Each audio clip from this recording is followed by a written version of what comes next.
In episode 7, Ward Cameron left goodbye a video confession. He admits to everything, including killing Peterkin, which gets Rafe freed from jail. The family, though, is still having a hard time processing the fact that Ward Cameron is no longer. Sarah goes to leave to find John B. and the rest of the Pogues, but she's stopped by Rafe. And she loses her shit on Rafe, probably because he tried to kill... Yep, no, that's it. He tried to kill her. That's the reason why. He starts to apologize to her for trying to kill her, but says, I was only trying to do right by Dad. And his dying wish was that we stay together as a family. He says he can't change the past, once again apologizes, and then lets her go. When she shows up at John B.'s place, he's the only one there, and she's shown up there to break up with him.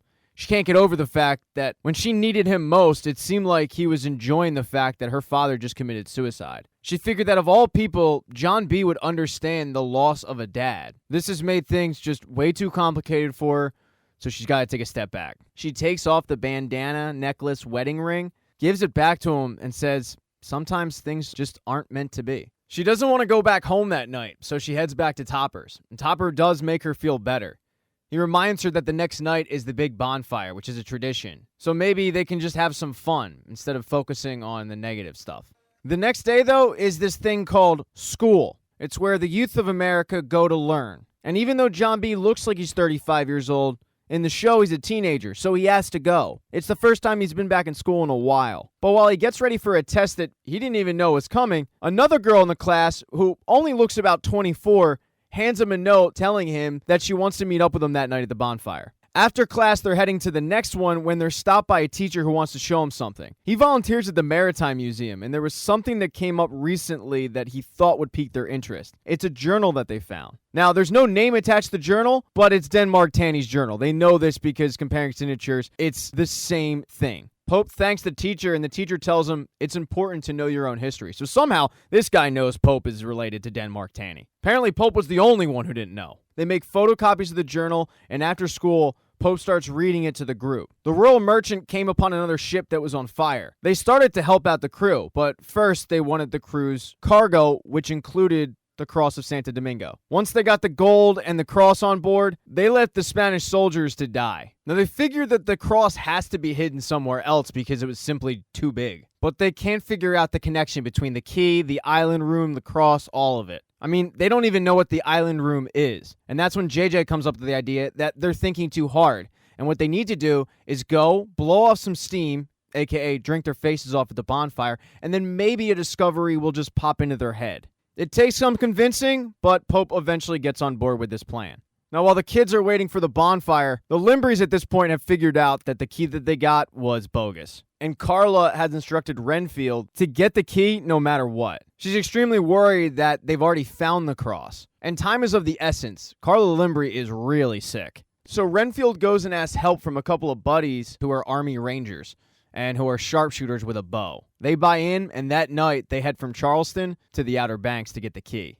As Renfield and his buddies are heading there, though, they have to wait at John B.'s place because they all head to the big bonfire. And everybody's there. John B. ends up finding that girl who wanted to meet up with him and starts talking to her. A short time later, Sarah and Topper show up. And when Sarah sees John B. talking to another girl, she gets pretty upset. Although, it's not what it looks like. John B. actually tells this girl that he's not ready to move on from Sarah. When John B. goes to find Sarah, he sees her dancing with Topper. Although, that also isn't what it looks like, because when Topper goes in to kiss Sarah, she pulls back. Eventually, though, these two sides end up meeting up, and it doesn't go over well. They both are pretty accusatory on what the person's doing there, and it looks like they're going to go their separate ways until Kels asks John B., what are you going to do? You going to shoot me like you shot Peterkin? And John B. just goes and punches him. This causes a pretty big brawl, with Topper grabbing John B., just like on the beach a year ago. And the girl that John B. was talking to ends up pushing Sarah on the ground.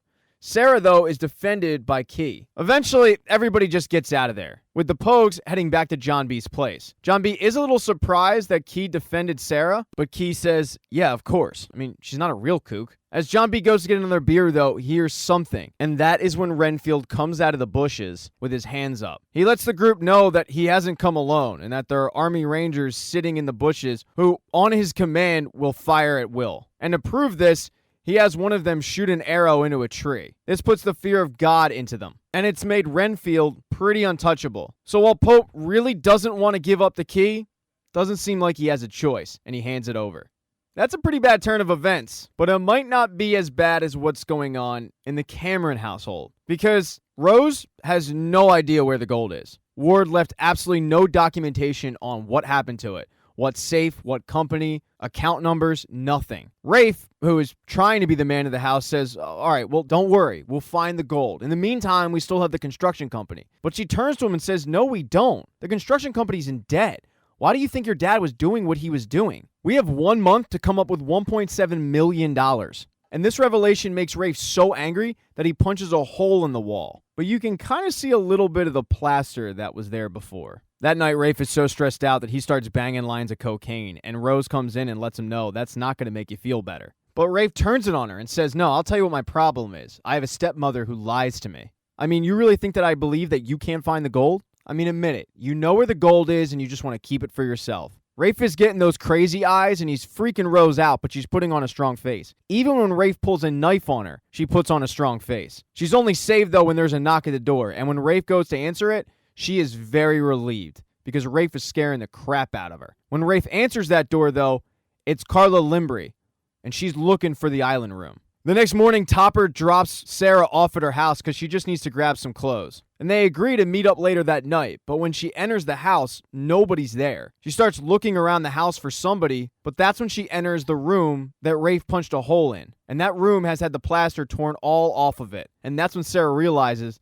that that room is the island room. Thank you so much for checking out this recap. Please consider subscribing to the channel. Hit thumbs up if you liked it. Smash that thumbs down button if you thought this sucked. Make sure to be nice in the comment section. If you don't see the next video up in the end screen there, I'll get it up in a few days, not to worry. And I have merchandise, so go buy a mug or something.